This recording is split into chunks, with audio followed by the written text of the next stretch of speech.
ang mga pinakamaiinit na balita ngayong tanghali. Pinakamalaking Pogo Hub sa bansa sa Kawit, Cavite, kinandado na. OFW na si Mary Jane Veloso. Uuwi na ng Pilipinas bukas. Pagbibigay ng clemency, hindi pa tiyak. Presyo ng buko sa Kamuning sa Quezon City, sumipa na sa 50 pesos. Posible pang tumaas pagsapit ng bagong taon. Sa MBC TV correspondents, driver ng van patay matapos sumalpok sa kasalubong na kotse sa Balanga, Bataan. Sa MBC TV Sports, Manila MSW Mavericks nakuha ang unang panalo kontra Taguig Stallions sa SBA Championship Week. At sa Showbiz Spotted, Janine Gutierrez may sagot sa basher na nagsabing grabe ang pagkaka-edit sa kanyang calendar girl photos.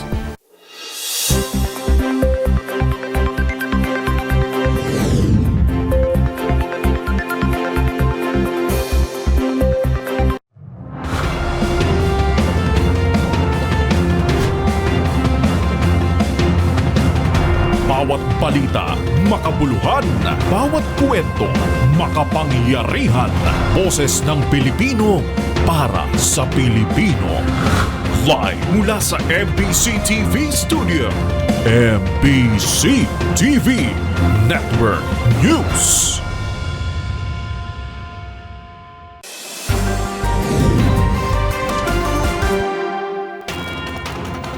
Pilipinas, una sa ating mga balita.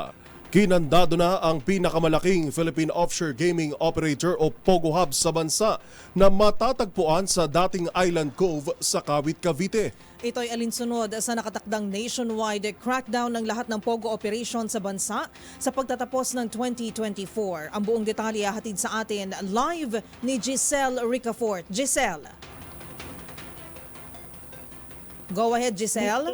Ikinandado na ng Technical Working Group on Anti-Illegal Offshore Gaming Operation ang pinakamalaking Pogo Hub sa bansa sa Island Cove.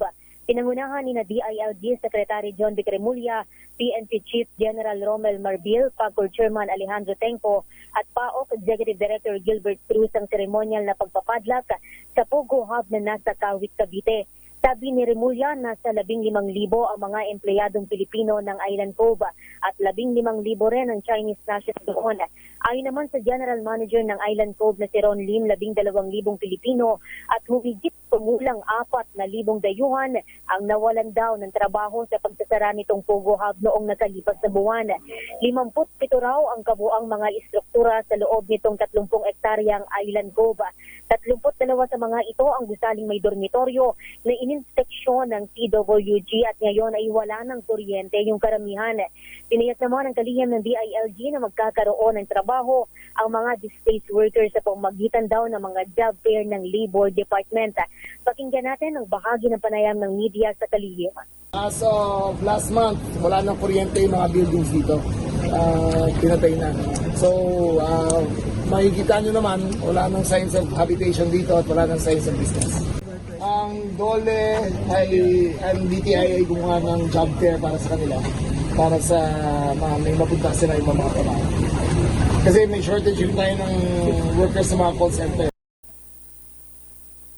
Para sa MBC TV Network News, ito si Giselle Ricafort para sa DZRH, una sa Pilipinas, una sa Pilipino. Maraming salamat, Giselle Ricafort.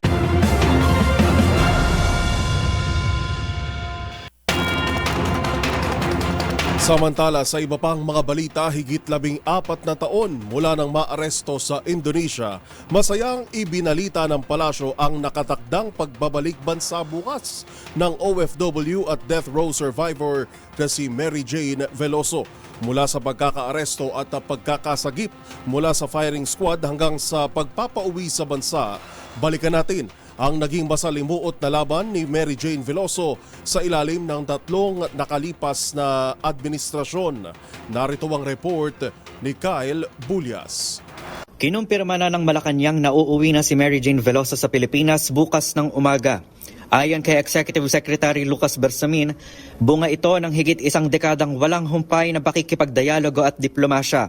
Ika-20 ng Nobyembre, inanunsyo ni Pangulong Bongbong Marcos na nagkaroon na sila ng kasunduan sa Indonesian government kung saan pinapayagan ng maibalik si Veloso dito sa Pilipinas. Taong 2010 nang lumipad patungong Indonesia si Veloso sa layong makapaghanap buhay para sa kanyang 2 anak. Pero naudlot agad ito paglapag pa lamang niya sa Indonesia matapos siyang arestuhin sa airport dahil sa nadiskubring 2.6 na kilo ng heroin sa kanyang bagahe. 6 na buwan matapos siyang arestuhin, pinatawan siya ng Indonesian government ng death penalty. April 29, 2015, nakatakdang bitayin si Veloso kasama ang 8 pang mga drug convicts sa isang prison island. Pero dahil sa umunay paglabag sa diplomatic protocol ni dating Pangulong Noynoy Aquino, nailigtas mula sa execution by firing squad si Veloso habang ang 8 pa nitong kasamahan ay binitay. Personal kasing tinawagan ni Aquino si Indonesian Foreign Minister Retno Marsudi upang makiusap na gawing state witness si Veloso. Ayon kay Aquino, makatutulong si Veloso para matunto ng isang drug trafficking syndicate kung saan naging biktima si Veloso.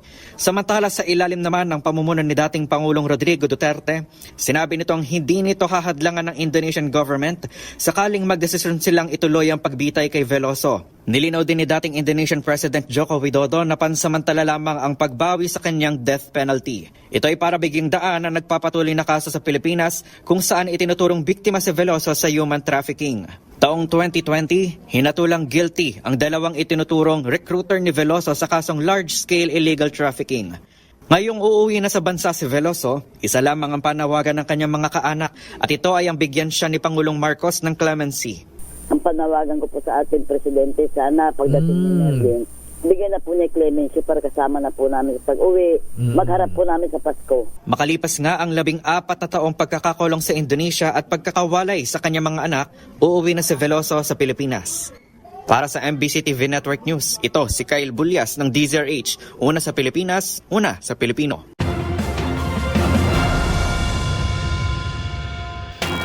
Sa kaugnay na balita, tikom pa rin ang bibig ng Malacanang kaugnay ng mga ugong na posible umanong bigyan ni Pangulong Bongbong Marcos ng presidential pardon si Mary Jane Veloso sa kanyang pagbabalik bansa. Ang mga detalye ibabalita live ni Let Narciso. Miss Let. Tumanggi munang magkomento ang palasyo sa usapin ng posibleng pagbibigay ng clemency ni Pangulong Ferdinand Marcos Jr. kay Mary Jane Veloso. Natanong sa Executive Secretary Lucas Bersamin kung pagbibigyan ng Pangulo ang hirit na presidential pardon para kay Veloso. Ayon kay Bersamin, marami pang pwedeng mangyari. Sa ngayon, mas gustoan niyang tutukan ni Pangulong Marcos ang pagpapauwi kay Mary Jane ng walang pagkabalam. Bukas, inaasahan ang pagdating sa bansa ng OFW, makaraang pumayag ang Indonesian government sa paglilipat ng jurisdiksyon sa Pilipinas. Sinundo na si Mary Jane kagabi ng mga tauhan ng National Bureau of Investigation at Bureau of Correction sa Indonesia. Sa paunang ulat ng Department of Foreign Affairs, ididiretso si Veloso sa Correctional Institute for Women sa Mandaluyong City. Para sa MBC TV Network News, ito si Let Narciso, una sa Pilipinas, una sa Pilipino. Maraming salamat, Miss Let Narciso.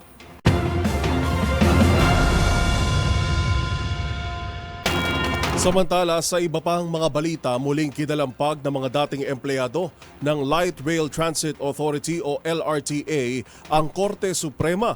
Makaraang baligtarin nito ang inisyal na pagpabor sa issue ng illegal dismissal laban sa railway operator. Ang mga detalye tinutukan ni Boy Gonzales. Naglusad ng kilos protesta ang ilang mga dating empleyado ng LRTA sa labas mismo ng Korte Suprema sa Padre Paura para kalampagin ang ilang mga maestrado. Nais ng grupo na bawiin ng Supreme Court en banc ang desisyon ng 3rd Division na pumabor sa paghabol nila sa separation ng benefits at back pay. Umalma ang mga dating tauhan ng LRTA sa pagbawi sa panalo nila sa kasong illegal dismissal na mahigit 20 taon na nilang ipinaglalaban. Ilan din sa kanilang mga kasama ay namayapa na kung kaya't ang kanilang mga kaanak ang siyang nanawagan at naghahabol sa mga benepisyong dapat nilang matanggap. Nagsagwa pa ng noise barrage ang mga realista gamit ang mga pito na maririnig sa mga istasyon ng tren ng LRT. Para sa MBC TV Network News, ito si Boy Gonzales, una sa Pilipinas, una sa Pilipino.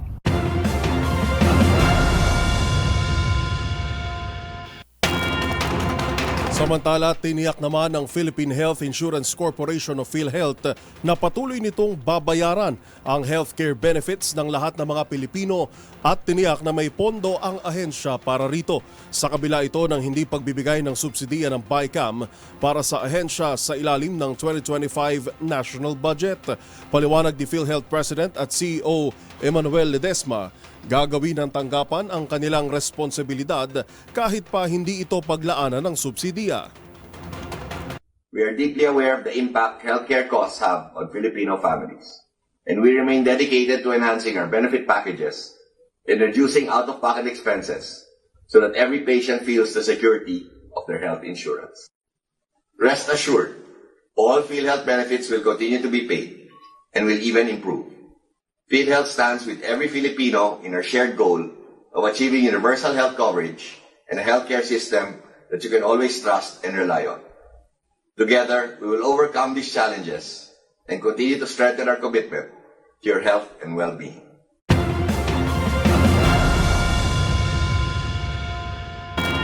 Samantala, nagsindi ng kandila sa Boy Scout of the Philippines Circle sa kanto ng Tomas Morato at Timog Avenue sa Quezon City ang iba't ibang labor groups kagabi. Ito ay bahagi ng pagkundina ng mga manggagawa sa desisyon ng Bicameral Conference Committee na zero budget ng PhilHealth. Kabilang sa nagsagawa ng indignation rally ay ang grupo ng Partido Manggagawa at Nagkaisa Labor Coalition. Ayon kay Sunny Matula ng Nagkaisa, malinaw na issue ng working class ang pagtapya sa subsidy sa PhilHealth. Sabi ni Matula, kung ikukumpara sa nagdaang taon na kahit kakarampot ang PhilHealth subsidy, maituturing na itong malaking hakbang sa social protection ng mga mamamayan.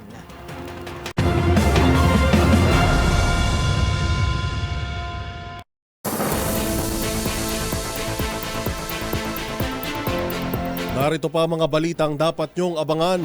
672 milyong pisong halaga ng pekeng produkto ng isang kilalang brand na samsam ng NBI.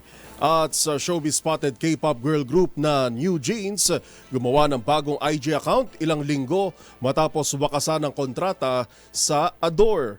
Yan at iba pa sa pagbabalik ng MBC TV Network News.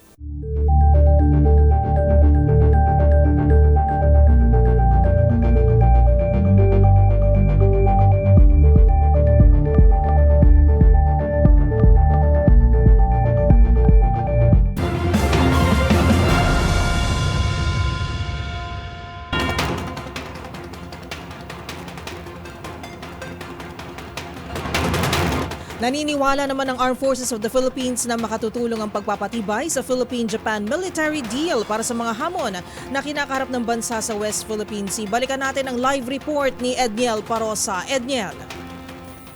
SK, malaking tulong na sa pagtugon sa West Philippine Sea ang pagratipika ng Senado sa Reciprocal Access Agreement o RAA sa pagitan ng Pilipinas at ng Japan. Ayon kay Armed Forces of the Philippines spokesperson Colonel Francel Padilla, maghahatid ng benepisyo sa bansa ang military deal na magiging batayan ng pinaigting na kooperasyon ng dalawang pwersa. Sinabi ni Padilla sa katatapos lamang na pulong balitaan dito sa Campo Aguinaldo na kabilang sa mga inaasahan na mahihita ng AFP ay ang mas mahusay na maritime domain awareness, technology at intelligence sharing at training ng mga sundalong Pinoy at Hapon. Pakinggan natin si Colonel Padilla. This partnership will help the AFP address security challenges, especially in critical areas such as the West Philippine Sea, and further solidify our preparedness and resilience in safeguarding national sovereignty. We welcome din Philippine Navy spokesperson for the West Philippine Sea, Rear Admiral Roy Vincent Trinidad, ang pagpapatibay sa kasunduan. Sabi ni Trinidad, malaking bagay ang suporta ng Japan para mapagandaan ng Pilipinas ang pagpapalakas nito sa external defense. Ginawa ng militar ang pahayag matapos makakuha ng 19-0 na boto sa mataas na kapulungan ng Kongreso ang RAA na nilagdaan na ni Commander-in-Chief Pangulong Bongbong Marcos noong buwan ng Nobyembre. Para sa MBC TV Network News, ito si Edniel Parosa ng D0H. Una sa Pilipinas, una sa Pilipino. Maraming salamat, Edniel Parosa.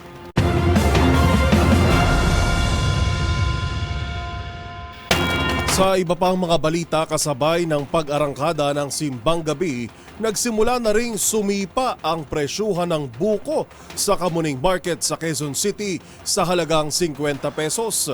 Kwento ng ilang tindero, nakaambang pagsirit ng presyo ang pinsala ng mga nagdaang bagyo. Gayon din sa online shopping at di umano'y sadyang pang-iipit sa supply nito. Yan ay kahit ilang linggo pa o isang linggo pa bago ang Pasko. Magbabalita si Val Gonzalez. 8 araw bago ang Pasko ay sumirit na sa presyong 50 pesos kada isa ang bentahan ng buko sa mga pamilihan dito sa Metro Manila. Ito ang ikinagugulat ngayon ng mga mamimili ng buko na nasanay lamang sa presyong 35 hanggang 40 pesos. Ang presyo noong nakalipas na buwan ng Nobyembre. Kaya siyempre, paano mo ibibenta ng mababa? Manulugi ka lang. Dahil ang buko naman, hindi naman pare-parehas ang laman yan. May malaki, may maliit. Kaya pag maliit, wala nang kukuha sa'yo, marireject na. Dalawa ang ikinakatpiran na dahilan ng mga nagtitinda. Ayon kay Mang Nonay Donieto, ang tindero ng buko sa T. Henry Street, corner K4C Street, Barangay Kamuning. Ito ay dahil sa nagdaang bagyo na nagpatumba sa maraming puno ng buko sa Quezon, Batangas at iba pang lugar sa Southern Luzon, lalo na sa Bicol Region.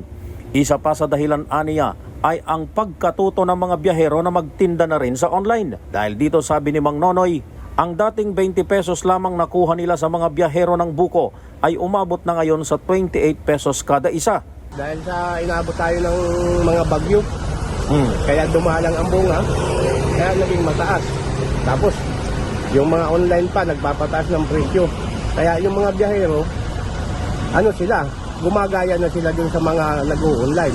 Kaya yung pamahal ng pamahal. Iniipit na rin daw ng mga biyaherong supply ng buko na pangsalad at ilalabas lamang sa isang araw bago ang Pasko at bagong taon. Ito ang iyang dahilan kung bakit bibihira na ngayong makita dito sa Metro Manila ang pangsalad na buko. Sa pagtaya ni Mang Nonoy, posibleng aabot sa presyong 55 hanggang 60 pesos kada isang buko pagsapit ng Pasko at bagong taon. Palagay ko itong Pasko na to 50 o 55. Pagdating ng New Year, baka nasa 60 talaga yan dito sa Kamuning. Para sa MBC TV Network News, ako si Val Gonzalez, DZRH, una sa Pilipinas, una sa Pilipino.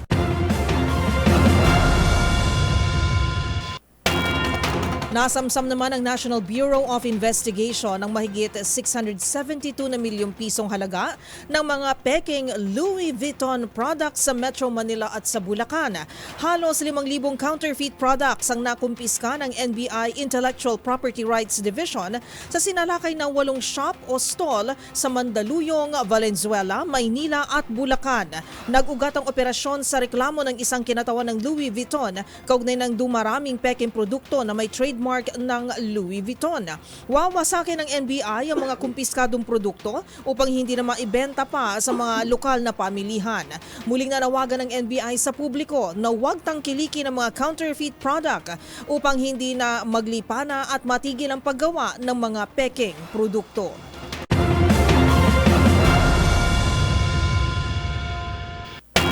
Samantala, lubhang nababahala si Senator Loren Legarda sa 12 bilyong pisong pondo na ikinaltas ng BICAM Committee para sa Education Department sa taong 2025. Ayon kay Senator Legarda, malaking porsyento mula rito ay ilalaan sana sa pagpapalawig ng information technology at digital access ng mga paaralang nasa liblib ng mga komunidad, bagay na isaanyang necessity sa panahon ngayon. Narito ang balita ni Raymond Dadpaas. Nabahala si Senador Loren Legarda sa malaking tapyas sa budget ng Department of Education o DepEd na 12 billion pesos sa 2025 national budget. Ayon kay Legarda, hindi malayong magkaroon ng negatibong epekto ito sa ating mga mag-aaral, mga guro at pati na ang kinabukasan ng bansa. Binigyang din ng senadora na ang 10 billion pesos sa 12 billion pesos na kinaltas sa DepEd budget ay para sa computerization program ng ahensya. Magbibigay ito ng mga educational technology package sa mga pampublikong paaralan, kabilang ng IT infrastructure, networking facilities at information systems. Dahil sa kinaltas na budget ng DepEd ay lalong mapag-iiwanan ang mga komunidad na walang akses sa teknolohiya. Katwiran ni Legarda ang pagkakaroon ng digital access kasama ng mga computer ay hindi luho, kundi ito ay isang necessity o pangangailangan. Iginit nitong dapat panindigan ng gobyerno na bigyan ng prioridad ang larangan ng edukasyon. Ito ay sa pagitan ng pagbibigay ng sapat na pondo para sa mga programang direktang paikinabangan ng mga mag-aaral at ganoon din ng mga guro. Nauna nang inihayag ni Senador Juan Miguel Zubiri na labag sa ating saligang batas na mas mataas na ang budget ng Department of Public Works and Highways kaysa sa DepEd. Sa 2025 national budget ay 1.1 trillion pesos ang budget ng DPWH dahil dinagdagan ito ng 288 billion pesos. Samantalang ang DepEd ay 737 billion pesos lamang. Una nito ikinwestiyon ni DepEd Secretary Juan Edgardo Sani Angara ang pagtapyas ng 12 billion pesos sa kanilang budget kung saan 10 billion ay para sana sa computerization program ng ahensya. Para sa MBC TV Network News, ito si Raymond Dadpaas, una sa Pilipinas, una sa Pilipino.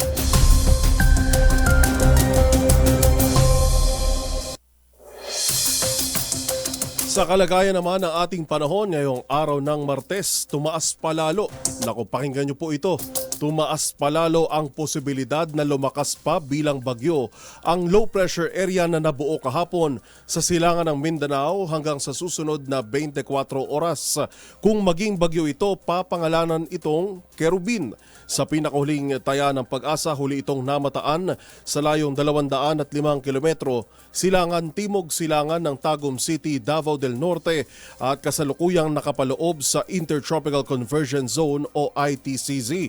Bunsod ng dalawang weather systems na ito, asahan na maghapong masungit na panahon sa buong Visayas at Mindanao, kaya pinag-iingat ang ating mga kababayan lalo na sa mga bahaing lugar.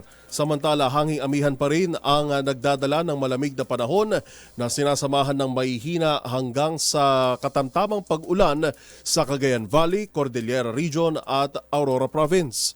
Habang shearline naman ang umiiral at nagdudulot ng minsang paglakas ng mga pag-ulan sa Bicol Region kasama na rin ang Quezon Province. Sa nalalabing bahagi ng Luzon kasama na ang Metro Manila at Palawan, asahan ng makulimlim na panahon na may tsansa lamang ng localized thunderstorms.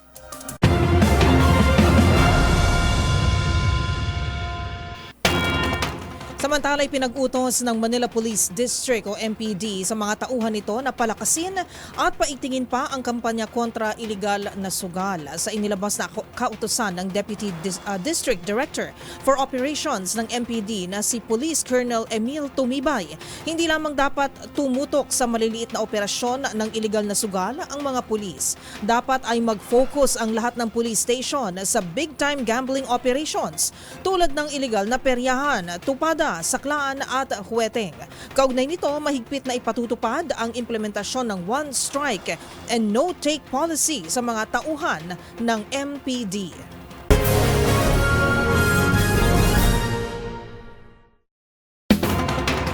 Nagsalita na si ousted Syrian President Bashar al-Assad isang linggo matapos itong mapatalsik sa pwesto. Ito ay ukol sa kanyang naging pag-alis ng bansa na hindi naman raw nito naging kagustuhan.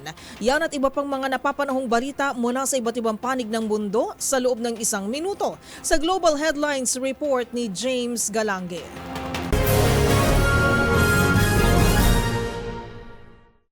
Balita mula sa Russia. Nagsalita na si dating Syrian President Bashar al-Assad sa unang pagkakataon matapos mapatalsik sa pwesto noong nakaraang linggo. Ayon kay al-Assad, hindi raw umano ito planong umalis ng Syria nang biglang atakihin ng sunod-sunod na drone strikes ang kinakampuhan nitong Russian military base, kung saan iniutos na ng Russian government na i-evacuate ang lahat ng militar at pabalikin sa kanilang bansa isang araw matapos bumagsak ang Damascus sa kamay ng mga rebelde. Samantala, balita naman mula sa Amerika. Isang malagim na mass shooting ang naganap sa isang Christian school sa Wisconsin, USA sa kamay ng kanilang mismong estudyante. Patay sa insidente ang isang mag-aaral, isang guro at 6 naman ang sugatan kung saan 2 rito ang kasalukuyang nag-aagaw buhay. Natagpuan ding wala ng buhay ang inihinalang suspect na estudyante, bit-bit ang isang handgun. Patuloy namang iniimbestiga ng mga otoridad ang motibo sa likod ng krimen. At iyan ang isang minutong hatid ng mga pinakamainit at napapanahong balita sa iba't ibang panig ng mundo. Para sa MBC TV Network News, ito si James Galange, una sa Pilipinas, una sa Pilipino.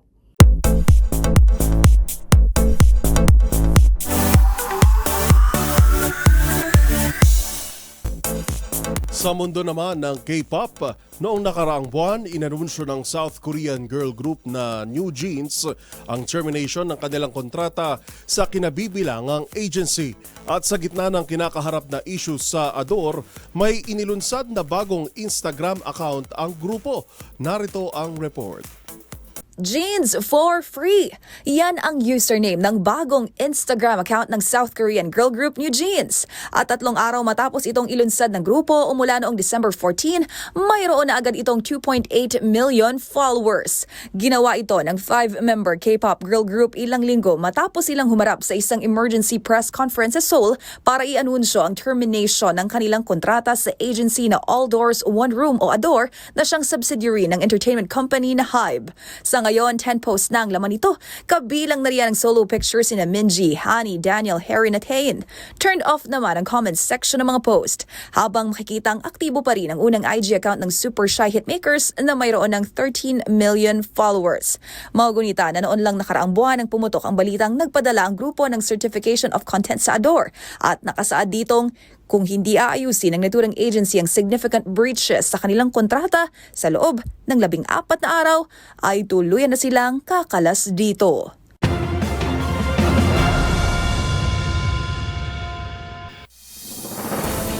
Narito ang mga balitang dapat ninyong abangan. Para sa MBC TV correspondents, lalaki patay matapos pagbabarili ng riding in tandem sa Bacolod. Sa Hoy, bawal yan. Parusa sa hindi tamang pagsukli, alamin. Sa MBC TV Sports, Manila MSW Mavericks nakuha ang unang panalo kontra Taguig Stallions sa SBA Championship Week. At sa Showbiz Spotted, Janine Gutierrez may sagot sa basher na nagsabing grabe ang pagkaka-edit sa kanyang calendar girl photos. Lahat ng yan sa pagbabalik ng MBC TV Network News.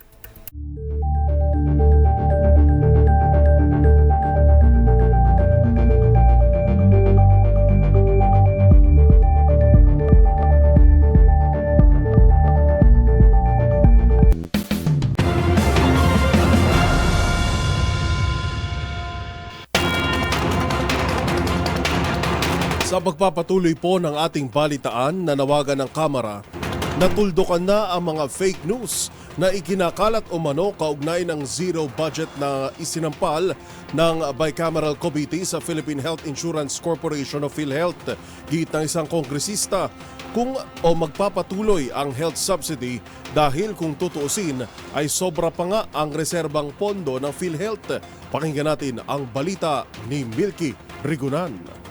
Umapela ang mga leader ng Kamara na itigil na ang pagpapakalat ng mga maling impormasyon sa epekto na naging desisyon ng Senado at Kamara sa Bicameral Conference Committee na alisin ang subsidy ng gobyerno sa PhilHealth para sa 2025. Ayon kay House Assistant Majority Leader at Tingog Party List Representative Jude Asidre, hindi totoo na walang magagamit na pondo ang PhilHealth para magpatuloy ang benepisyo na ibinibigay nito sa mga miyembro. Paliwanag ni Asidre, hindi matitigil ang subsidy at sa katunayan anya, may sapat na reserbang pondo ang PhilHealth. Hindi lamang 1 taon kundi 2 taon pa. Naniniwala si Asidre na dapat silipin din ng Kamara kung saan inilalagay ng PhilHealth ang reserve funds nito na umaabot na ngayon sa 607 billion pesos ang halaga. Narito si House Assistant Majority Leader Jude Asidre. Based on the assessment of Congress, they have more than enough funds to cover for at least next year. Diba? Kasi kung dadagdagan natin yon, lalaki ulit yung inefficiency. We're not saying that we're not going to fund PhilHealth forever. Wala akong kongresistang gusto yon. Wala akong senador na gusto yon. Sinasabi lang ho natin, ayusin natin habang ganito lang ho. Samantalang magdaraos ang House Committee on Good Government and Public Accountability ng briefing para naman sa issue ng zero subsidy para sa PhilHealth sa ilalim ng 2025 national budget. Paliwanag ni Manila Representative Joel Chua, ang chairman ng komite, layunin ng kanilang briefing na malaman kung tatamaan ba talaga ng zero subsidy ang mga serbisyong iniaalok ng PhilHealth. Para sa MBC TV Network News, ako si Milky Rigunan, una sa Pilipinas, una sa Pilipino.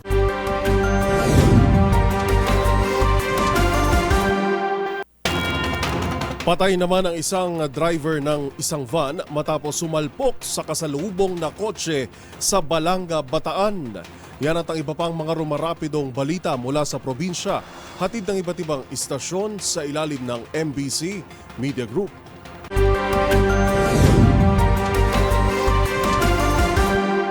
Patay ang driver ng van matapos tumalsik ang van nang mabangga ito ng isang kotse na paparating na naganap ito pasado alas 10 ngayong umaga sa 4 lanes lungsod ng Balanga. Ayon sa mga saksi sa lugar, galing umano sa Roman Superhighway ang van at pumasok ito sa 4 lanes. At pagdating sa gitna sa tapat ng Earthfield, nag-U-turn itong van na aksidente naman itong nabangga ng mabilis na paparating na kotse. Sinasabi ng mga saksi na 2 babae daw ang sakay ng kotse na bumangga sa van na agad silang dinala sa pinakamalapit na ospital sa Balanga dahil nagtamo rin ng mga sugat sa pagbangga sa van. Sa ngayon, inaalam pa ang pagkakakilanlang ng driver ng van na nasawi sa nasabing naganap na aksidente. Para sa MBC TV Network News, Danny Kumilang, RH37, una sa Pilipinas, una sa Pilipino. Patay ang isang lalaki habang sakay ng tricycle matapos pagbabarilin ng hindi pa nakilalang mga sospek sa Burgos Street, Palangka Road, Bredco Port, lungsod ng Bacolod. Kinilala ang biktima na si Jordan Raffles, 31 anyos, residente ng Purok Boulevard, Barangay 13, lungsod ng Bacolod. Ayon kay Police Major Francis D. Pasukat, hepe ng Police Station 1 ng Bacolod City Police Office, habang sakay ng motorsiklo ang biktima ng pagbabarili ng riding in tandem suspect. Sa ngayon, patuloy na tinutugis ng kapulisan ang mga suspect at patuloy na inaalam ang motibo sa nasabing krimen. Ang biktima mayroong tama ng pamamaril sa kanyang ulo at iba pang bahagi ng katawan nito. Ito si RH46 Rex Cantong, una sa Pilipinas, una sa Pilipino. Balita mula sa Davao City. Minalas ang isang 27 anyos na babae matapos na aktuhan na nagnakaw ng chocolate pasado alas 6 Lunes ng gabi sa isang grocery store na matatagpuan sa Bangkal, Davao City. Ang suspect na kilalang si Abigail, 27 anyos, nakatira sa Purok 3 Barangay Cruising Bayabas, Toril District, Davao City. Ayon sa report ng Davao City Police Office, nakita ng isang security guard sa nasabing grocery store na maraming kinuhang chocolate ang suspect at pinasok sa kanyang shoulder bag. Ngunit imbis na magbayad sa counter, diretso itong lumabas, kaya hinarang ng security guard ang suspect. Tumawag ng pulis ang nasabing gwardya, kaya naaresto si alias Abigail at nakuha sa loob ng kanyang bag ang mga chocolate na nagkakahalaga lahat ng 1,800 pesos. Sa ngayon, nasa kustodiya na ng Talumo Police Station ang suspect para sa wastong disposasyon. Para sa MBC TV Network News, ito si June Suter, una sa Pilipinas, una sa Pilipino. Naging kagawian na ng ilang mga tindahan ang panunukli ng candy bilang pamalit sa barya sa tuwing sinusuklian ang mga bumibili. Ang ilan ay nasanay na rin sa ganitong praktikal, ngunit may karapatan ang mga consumer na magreklamo at hingin ang tamang sukli. Ano nga bang magiging kaparusahan sa mga nagtitinda na hindi tama o kulang ang isinusukli? Alamin sa report na ito. Bilang isang responsableng mamimili, nararapat lamang na magbayad ang isang individual ng sakto at sapat sa presyo ng kanyang produktong binili. Gayun din, responsibilidad din ng mga nagtitinda na tumanggap lamang ng eksaktong halaga o kabayaran o kaya naman ay suklian ng mga mamimili ng sapat kung ang binayad nila ay sobra. Ngunit sa mga sari-sari store o mga tindahan sa eskwelahan at iba pang establishmento, may ilang karanasan ng mga mamimili na sa halip na pera ang ipangsukli ay candy o ibang bagay ang ibinibigay ng tindera. Ang ganitong gawi ay ipinagbabawal sang-ayon sa Republic Act No. 10909 o ang No Shortchanging Act. Nakasaad dito na obligasyon ng mga tindahan o business establishment na ibigay ang tamang halaga ng sukli sa mga consumer. Ipinagbabawal din na magsukli ng ibang bagay bukod sa ginamit nating Philippine currencies o hingiin ng permiso ng mga consumer na iba ang ipangsukli sa kahit anong dahilan. Ang sino mang lumabag dito ay maaaring maharap sa multa na 500 pesos o 3% na gross sale o kinita sa araw na iyon para sa first offense. Sa second offense, aakyat ang multa sa 5,000 pesos o 5% ng kinita. at 15,000 pesos o 7% ng kinita at 3-month suspension ng license to operate ang para naman sa third offense. At kung mauulit pa ito sa fourth offense, 25,000 pesos na ang multa o 10% na kinita ang parusa at marerevoke pa ang kanilang license to operate. Kasama rin na ibinabayad ang halaga ng sukli na hindi tamang ibinayad sa consumer. Kaya kung mayroon pa kayong nakitang ipinagbabawal na akto o kaya naman ay mayroon kayong reklamo, itag nyo kami sa DZRH. Hoy! Bawal yan!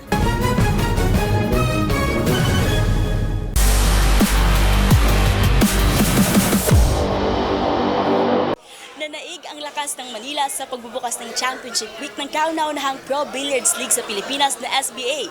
Dominanteng Manila MSLV Mavericks ang natunghayan sa Sharks Arena matapos itong talunin ng Taguig Stallions sa 5 versus 5. Binuksan ng Mavericks ang Day 1 King of the Hills sa isang 5-0 run. 9 ball. Down. And the Hawaiian rack it is. It's the Manila MS Mavericks up by 5. Pero nang pumasok ang team captain ng Taguig Stallions na si Edgy Geronimo, dito na tuluyang nabasag ang streak ng Mavericks. To finally put Taguig on the board. Deposited by Edgy Geronimo. Kakabol sila, medyo na-pressure din ako. Tapos nung naglaro ako, natalo pa ako. Sabi ko, delikado talaga. Mukhang may ibig sabihin yung stallion. Ayun, nanalangin na lang kami sa taas. Sana malasan sila sa bola. At yun nga, nung naglaro na si Repulye, gumanda yung kalat ng bola. Tapos nakombo niya yung 9. Pero bagamat pumupuntos ang Maroon side, hindi ito naging sapat dahil agad itong sinasagot ng magandang performance mula sa Mavericks para makuha ang 13-7 victory sa pangunguna ni Jonas Magpantay. Nakapagtala ito ng 2 break and run na ipanalo ang 5 racks sa race to 13 match with 91% overall rating. Ito ang pinakamahalaga kasi sa second game, siyempre andun na yung pressure nila, top 1 sila. Ayun lagi yung pinagmamalaki nila, top 1 kami. At sa tanong kung ano bang dapat abangan sa sunod nilang tapatan mamaya sa Game 2 ng Championship Week, ang sagot ni Magpantay. Kaya sa second game, tingin ko, mas lalala pa. Tingin ko, mas aangat pa rin kami. So sa tingin mo ba, posible ang sweep? Talaga, mga 80% yan. Ayun, mas pag-iigihan pa namin. Napansin ko yung dalawang team ko, walang score eh. Kaya ako nang bahala sa kanila. Sesermonan ko sila. Sabihan ko, gagalingan nila dahil baka matalo pa kami ngayong season 1. Importante ito para sa amin. Mamaya muling magtatapat ang Stallions at Mavericks sa panibagong 5 versus 5 match. At base sa ginawang anunsyo ni SBA founder Hadley Mariano, susundan ito ng doubles sa Miyerkules at Huwebes. At kung kinakailangan, ang tiebreaker na 1 versus 1 sa Biyernes. Para sa mga interesadong manood ng huling linggo ng intense pool action ng SBA, libre itong mapapanood sa Sharks Arena and Sports Bar sa Tomas Moratos sa Quezon City mula alas 8 ng gabi. Para sa MBC TV Network News, ito si Mili Borja, una sa Pilipinas, una sa Pilipino.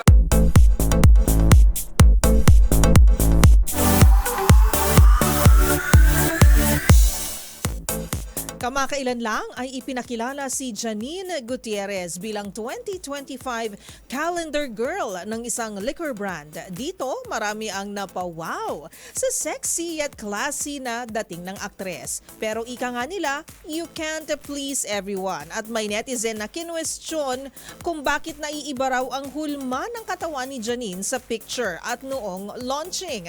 Ang naging sagot ng aktres tinutukan sa Showbiz Report na ito. Di pinalampas ng aktres si Janine Gutierrez ang komento ng isang netizen tungkol sa kanyang calendar girl photos. Hirit kasi nito, grabe raw ang pagkaka-edit sa mga larawan. Manipis niya ang aktres sa mga ilabas na pictures pero mataba raw ito noong launching. At banat pa nito, grabe ang Photoshop. Sa kabila naman ng mga binitawang pahayag ng naturang netizen ay may maayos na sagot dito si Janine. Say ng 2025 calendar girl ng isang liquor brand, nauunawaan niya ang komento nito. Paliwanag ng aktres, nangyari ang shoot noon pang Oktubre habang ang launching na may ngayon lang Disyembre. At sa loob niya ng 2 buwan, aminado si Janine na nagpahinga muna siya mula sa pagdidieta at pag-workout, lalo na ngayong holiday season. Ang komentong iyan tila natabunan pa rin naman ang mga papuling natanggap ng aktres. At present nga sa comment section ang aktor na si Jericho Rosales na humirit pang nasusunog yung mga kalendaryo at may banat pa itong deleting my calendar app. Habang sa latest IG story naman ito, tila fanboy si Echo, bit-bit ang tarpaulin ng aktres na nagpakilig sa fans o #EchoNin. Magunitan last August, kinumpirma ni Jericho Rosales na exclusively dating na sila ni Janine Gutierrez. Para sa MBC TV Network News, ito po ang Showbiz Angel, una sa Pilipinas, una sa Pilipino. At iyan na po ang mga balitang aming nakalap ngayong araw ng Martes. At bago lamang tayo magtapos, partner, nararamdaman na. Malapit-lapit na ito. At may mga nag-umpisa na rin na simbang ang gabi kahapon nagsimula at may mga nangangaroling na rin. Wow! Sana makumpleto nyo ang inyong simbang gabi para at the end of sa Pasko, yung huling misa ay makapag-wish kayo. Ayan.